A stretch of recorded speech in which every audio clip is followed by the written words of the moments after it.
You're listening to Civic from the San Francisco Public Press. On this edition, we'll hear about a documentary capturing how Oakland High School's class of 2020 dealt with the pandemic and organized to oppose policing in schools. When we said shut the schools, we were thinking 2 or 3 weeks for students to have their little break. Because I remember as seniors, we were really stressing over our college applications. But it turns out that it wasn't just a break. It was literally school overall. We didn't have a prom. We didn't have our graduation ceremony, which was really sad because it felt like, one of the most important years of our lives was just stripped away from us. I'm Laura Wennes, and this is Civic.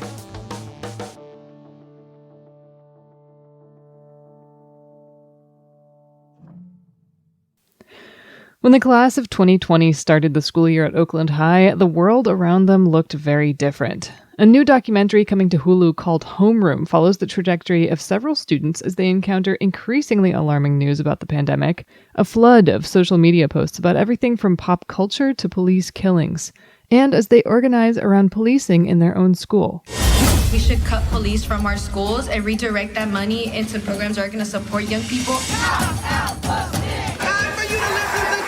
The time to make history, stand with us Black and brown students, is not tomorrow, it's today. That motion was not adopted. As we'll hear today, activism had already been in motion calling for the removal of officers from schools. But in Homeroom, we learn more about how the students demanded change and persisted through setbacks. This is the third film in a trilogy by the nonprofit Open Hood, which previously produced The Waiting Room and The Force, examining healthcare in the Oakland Police Department. Homeroom debuts on Thursday, August 12th on Hulu. It'll also screen at the Grand Lake Theater for a week as of August 12th. I talked with Gabby Arvizu, associate producer and sound recordist on the film, and Denelson Garibo, one of the students featured in the film who was a senior in the class of 2020. Well, thank you both for making the time. I really appreciate this, and it's great to talk to you after having seen this film. There are a couple different parallel stories that unfold in this film. 2019 to 2020 was a really intense year. But before we talk about what happened there, I kind of just want to ask both of you how things are going now and what it's like to look back on that year that this film spans. Maybe Denelson, I'm curious to hear from you. Honestly, it's just crazy because now my college journey has, gone to the second level. I'm currently a sophomore now. And it's just crazy because it just feels like yesterday, we were on Zoom, getting mad over our graduation being through Zoom.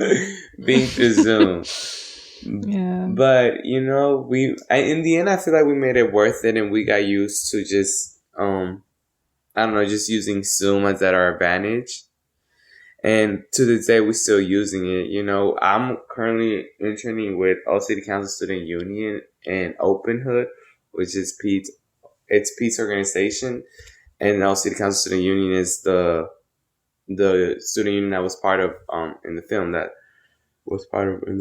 And basically, we are still using Zoom to get connected and, to organize and all of that. So it pretty much still, feels the same, but it's getting better slowly but surely.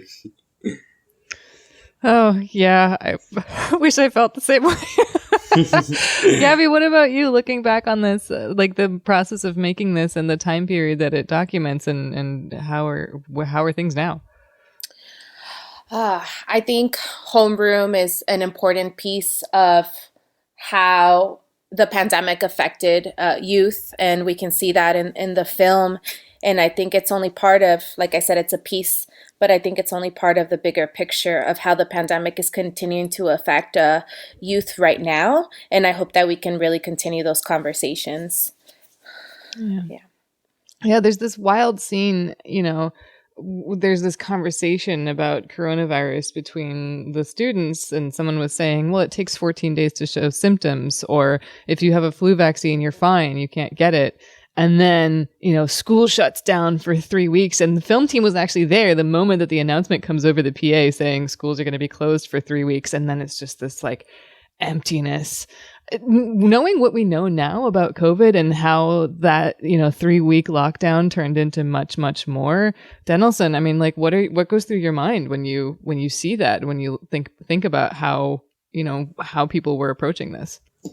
In the beginning, it was most definitely a relief because since, we heard of the coronavirus, we were like, we need to shut down schools. We need to shut down schools because, the virus is spreading and we don't know the effects it has. Because we were all confused of what the virus was, of everything, basically. So we were like, we need to shut the schools. We need to shut the schools. But when we said shut the schools, we were thinking like, 2 or 3 weeks for students to have like their little break. Because I remember like as seniors, we were really stressing over like our college applications, our PIQs. And what are those? Yeah, the personal insight questions that the UC system asks you to answer. So basically, it's like 4 questions that you need to choose from the prompts that they give you. The questions are so open that you don't know where to even begin. So it was very stressful. I don't know. We were just all wanting to get that break from school. But it turns out that it wasn't just a break. It was literally school overall.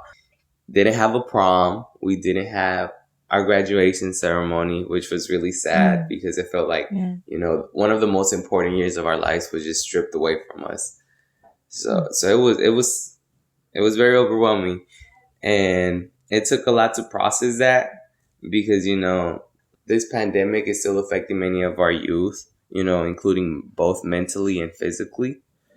Totally. And it's it's crazy to look back at it because we were thinking about doing our prom during like December of this year, but it's like we're already college students. So many are like, that would be a bit weird. Right, no? What's the point? Yeah. So it's like, that's how our way of thinking was back then. We were like, okay, we could still do it. But it's like, it's different now. It's not the same. Yeah, everything's totally changed. Gabby, were you there recording when that happened, when that announcement came through? I mean, what's it like for you looking back on how this unfolded? One of the things that stands out to me about the film is just how severe those lockdowns were at first. I mean, everything is just empty, and you were following folks around very closely, and you were there as all of this was unfolding. Absolutely. The shutdown was so abrupt. It didn't give us a chance to say goodbye or to plan things out. And as a crew, we really had to step back and be strategic about how we were going to move forward. But I think that our close relationships with the characters really helped facilitate a lot of that. And we maintained really close communication with the characters as the lockdown was extended. Walking through the empty halls was definitely a sense of emptiness, and emotional emptiness almost for us too, because as you see at the beginning of the film, the lunchroom is full of students. It's thriving. Their energy fills the halls, and all of a sudden all of that is gone instantly. Yeah. So that was definitely sad. And I was actually at Oakland High this past weekend, and I still miss seeing the students in the halls. Yeah. Okay, so there's this happening and like unfolding, and all the while, Denelson, you and the other student leaders, you were in this movement to get police out of schools in Oakland. And obviously you ended up making a really compelling case for why it should be this way. But backing up to when this was still developing, the district was making cuts. And there was just one, incident after another of law enforcement killings happening at the same time. And so you guys went to the district and you said, if you're going to cut anything, you should cut police. Can you talk about what you and the others that you were working with on this were seeing and hearing and feeling that led you to come to the school board with that one very clear ask? Well, it was most definitely because the Black Organizing Project had been working on this resolution and on this work for years. I believe it's been 10 years since they started the work of eliminating school police. Wow. Yeah, it's been a while. Yeah. I remember just hearing about like the amount, 6.3 million being spent on police. And it was the first time I was hearing from one of the Black Organizing Project ambassadors. And I was like, what? Like, that shouldn't be happening. Like, we're lacking on restorative justice programs and counselors, and we are spending 6.9 million on police. Like, that felt unethical to me. That's when me and the other student director, Micah Smith Dahl, decided to get more connected with the Black Organizing Project. We wanted to assist them, like, how can we support on your work? And, we started to strategize. Also with All City Council Student Union, because not only were we only focusing on eliminating school police, but we were also focusing on Oakland Youth Vote, which was a movement created by Oakland youth to give path to 16 and 17-year-olds to be eligible to vote for their school board members. So it was a lot of canvassing happening. With that, it took a lot of strategizing because we were like, some of us need to work on this and some of us need to work on that, because, it was a lot happening that year. I remember us giving them time for them to share their resolution, the George Floyd resolution, and everything they had planned during our student board reports time, because the board wasn't trying to give them no presentation times anymore, because I guess every organization gets only one presentation a year or a month. Whoa. Yeah, so we were like, no, that shouldn't be how it is. So we were giving them our time from our student report for them to use it. Let the community know what's happening with all the money that's being spent on police. So little things like that we were able to strategize to, add pressure to them and to realize that this is something serious, and we were ready for schools to be safe and police free. Yeah. There's this really emotionally charged scene that follows how things unfolded at an Oakland school board meeting where a member of the public, who I believe is from Black Organizing Project, is trying to speak, and the board tells her it's not the right time. And then this flood of protesters walks in, and Denelson, you and Micah, you look stuck between this loud group of people who are taking over, who are, like silencing basically someone who's at the mic, and then the person who's trying to speak, and then the other directors who just kind of seem to want none of any of it. Can you describe what was happening there, both at the meeting and just for you internally? Yeah, it was most definitely very overwhelming, because in that moment you don't know what to do. You don't know if you should say something or just like let the mic be held by the community and express their concerns, or, just advocate along with them. So it's a lot of thoughts happening through those moments, because you want to do the right thing and you overthink it. It was very overwhelming. And I remember just Micah, me and Micah, we brought that balanced energy to the board meetings, because she's a very emotional person. And it's like, we both are, but we'd be like, okay, we need to strategize on what we are going to say. You say this, you say that. So, because in the end, the thought of just representing the 36,000 students in our district was always there. And it's like, we're not going to say something that doesn't represent them. We need to say something that the 36,000 students in our district will stand behind. And these are not just our words. We need to make them their words as well. So it was stuff like that we would take in consideration. Yeah, that whole scene was a lot. And I remember that day like it was yesterday, actually. Yeah, there's that. It seems to be a recurring theme, is that just you and Micah, you especially, you're trying to balance that, like what your own reactions are, but also figure out how to represent other people and think what other people want besides you. That theme to me seems to be like, well, you're trying to represent students, but also you want to get students through this voting initiative. You want to give them the chance to like decide who their own school board members are, because the school board members are making decisions, about you without you. And I just wonder, like, looking back on this, how you feel like that, how you feel like you got to that. Did you reach that goal of increasing representation? I feel like we did. I feel like we were able to spread our message and let all the youth know that the issues that were being talked about in these board meetings were very important and that they needed to be present.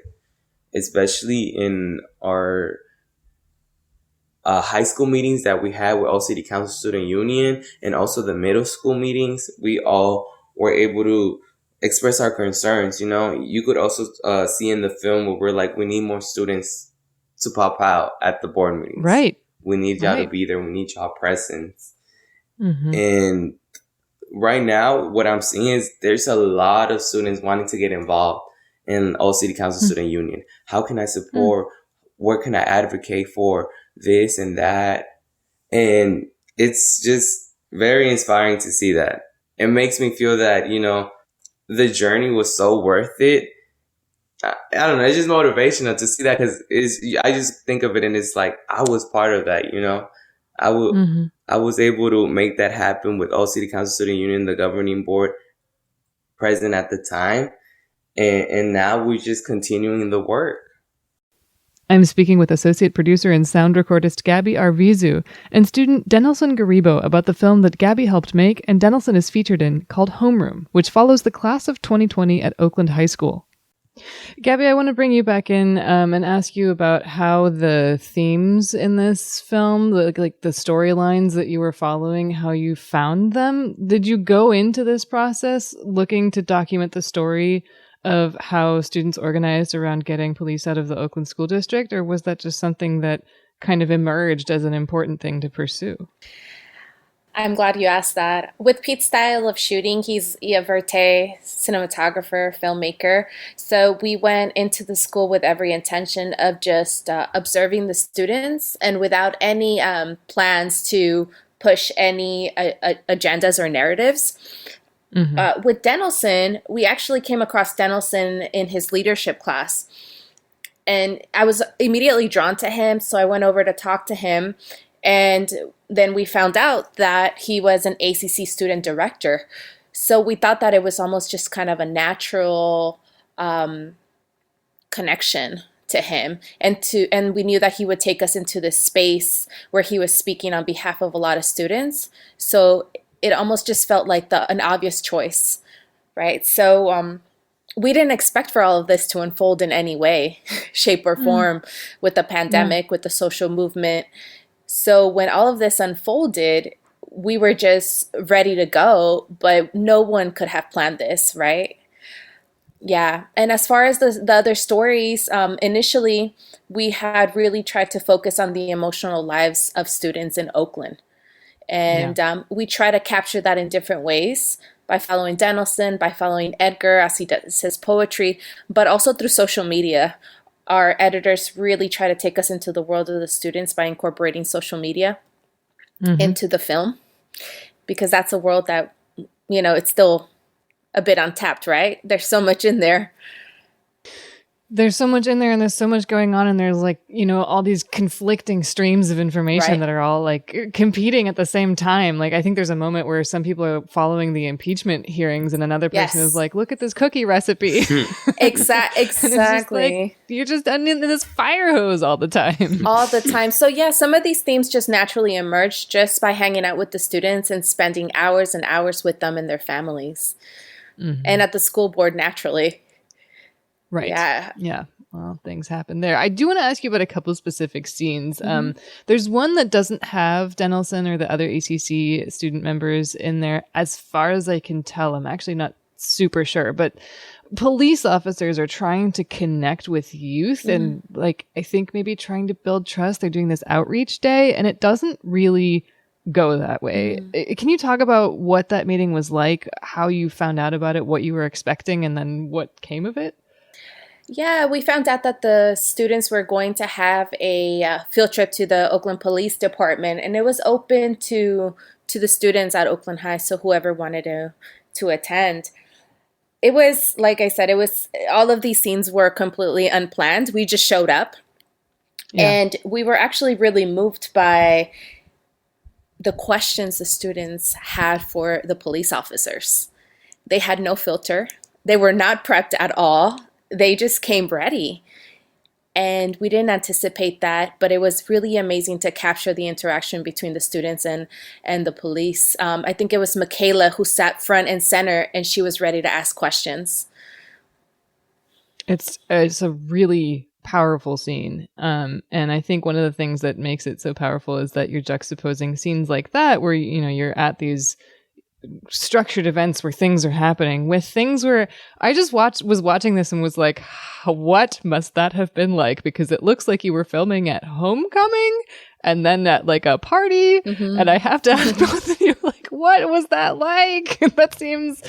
I mean, I would be stressing out if somebody was filming at my party. Yeah, that was actually a really interesting dynamic because we had already built really strong relationships with the students, but that was their senior party. Their space is their space, right? So there was a little bit of like, what are you grown people doing filming us when we're trying to have a good time? But we had just such a great relationship with the students that we reached, you know, we had to compromise with them. Right? How can we be present, but also give them their space? And Danielson, I don't know if you have anything to say about that night. Yeah, I want to hear Danielson weigh on that. No, honestly, that scene is actually one of my favorite scenes in the film. And the reason why I say that it's because, you know, at first I was skeptical about it. I was like, no, like, how are we being seen of us just partying, like, you know? But at the same time, it's like, as us youth, we don't always, specifically just Oakland youth, you know, we don't get the privilege of just having fun and being youth. You know why? Because we're out here fighting for issues in our community, organizing and doing what we gotta do, you know?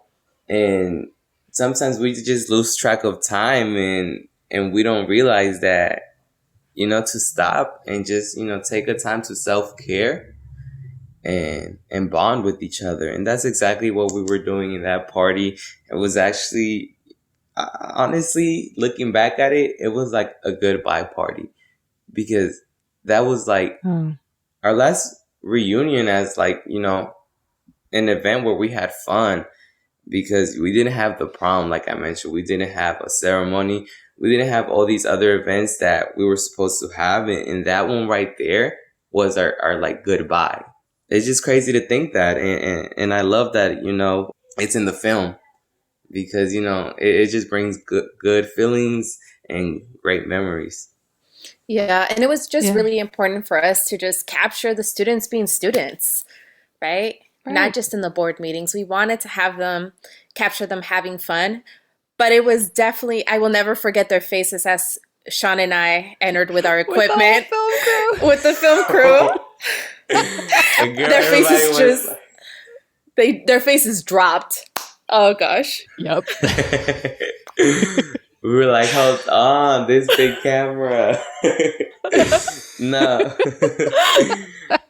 But like Gabby said, that Gabby and Sean and just Pete's team in general did a very good job. They knew how to step back, and when it was time to, you know, leave or when it was the right time to record and stuff, because they would always, you know, ask us, do you feel comfortable doing this? You know, making us feel comfortable and not overstepping boundaries. So that's what I really liked about it. Yeah, you do get a sense that, you know, these are people and it's not just about what they're doing and, you know, the public life. It's not just about like Danielson, what you're doing at the school board. It's also about your life. And yeah, I think that's what made it kind of powerful to have that juxtaposition. And I do want to go back to what happened at the school board because there's another moment I want to talk about, which is when the school board eventually votes on a proposal that would, I think it was reduce the number of officers in schools by half and then mandate a plan to dismantle the policing program entirely. And this one failed. Several of the members voted no. And what the film does is show how, you know, you reacted to that and how the student organizers collectively came back from that. Danielson, what was your initial reaction? And then how did you guys then decide to move forward? Well, that scene itself, just rewatching it, I cried. I'm not going to lie. I cried watching it the first time because it felt very overwhelming to see them just pushing youth to the side. You know, we're sitting in a position where we're sitting there with y'all for y'all to hear the concerns of all the students that y'all representing. And to just say no, y'all just sitting in a position of power to negatively impact our students instead of actually advocating for our issues and supporting us. So I was just talking to my English teacher, Miss Howard. She's one of my favorite English teachers. And she was like, that scene itself was so powerful because you could see how passionate I am about it. You know, how passionate I am about Oakland youth and advocating for like providing us access to higher education. And everything that I said in that moment came from my heart. Like I wasn't even thinking about it. It was just, Yeah, you can tell. It was just something that I needed to speak on because I felt that knot in my throat. I needed to say what I had to say. And luckily in the end, we were able to do a little restorative justice circle outside that building where everything happened. And, you know, it was also a powerful scene because you get to see how special this restorative justice is to us and how we communicate with each other, expressing our emotions and support one another when things like this happen and get rough. But yeah, in the end, I remember just coming together with the Black Organizing Project and like them motivating us, like me and Micah, because we felt really down. We were like, wow, like we worked so hard, and for them to say no. And they were like I remember the Black Organizing Project, like, this is not the end. We need to keep on moving harder, adding more pressure, because this is not how the story ends. You know, the marathon continues. And it sure did. It sure did. You know, the George Floyd It did. the George Floyd resolution passed, and we finally got to cut ties with Oakland School Police. Yeah, and I think that people who have been following this issue, they know technically the ending of the story, and like you said, that resolution did ultimately pass. But I wanna not spoil how that all unfolds because I think it's just really special and it captures a lot. And to me, the film sort of concludes on a really triumphant and high note. But that's me. And Gabby and Dennelson, I wanted to get your reaction to that, like how this concludes and how it all unfolded. Does that feel, do you agree? Does it feel that way to you too, especially looking at it now that it's done and with some distance?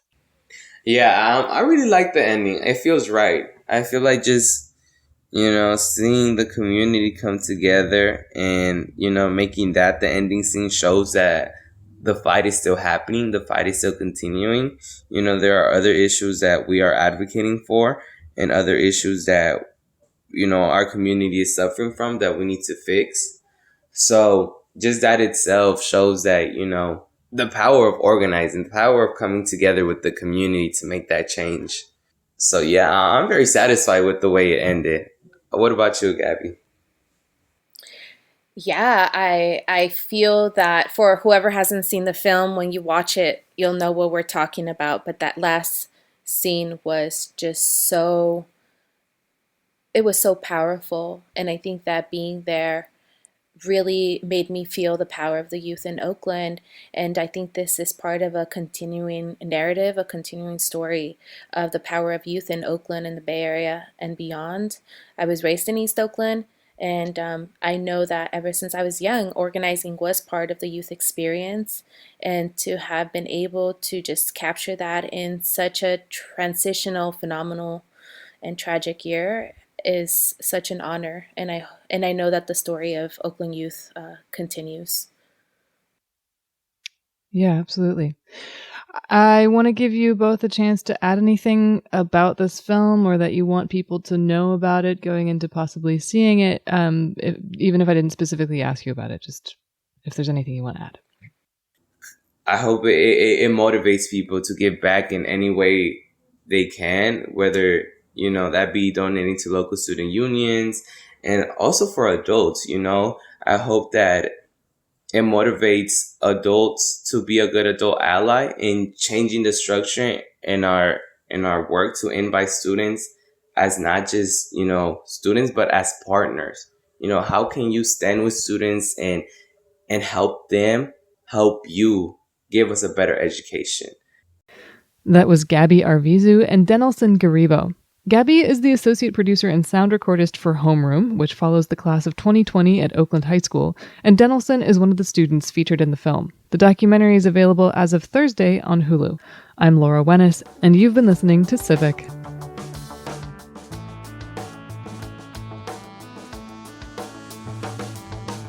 Before I let you go today, at the Public Press, which is Civic's parent organization, we've been working really hard during this pandemic to pursue angles we're not seeing much coverage of elsewhere, or to take a more systemic look at the issues that are surfacing in the headlines. The San Francisco Public Press is a nonprofit, and we're inspired by the public radio model. That's the idea that people who are able to support the work that we do so everyone can have access to it without paywalls or ads. If you think we're onto something, we'd very much appreciate if you could show your support. You can do that by going to sfpublicpress.org/donate or by helping us get the word out about this show. Subscribe on whichever podcast platform you use or leave us a review. It really does help, so thank you.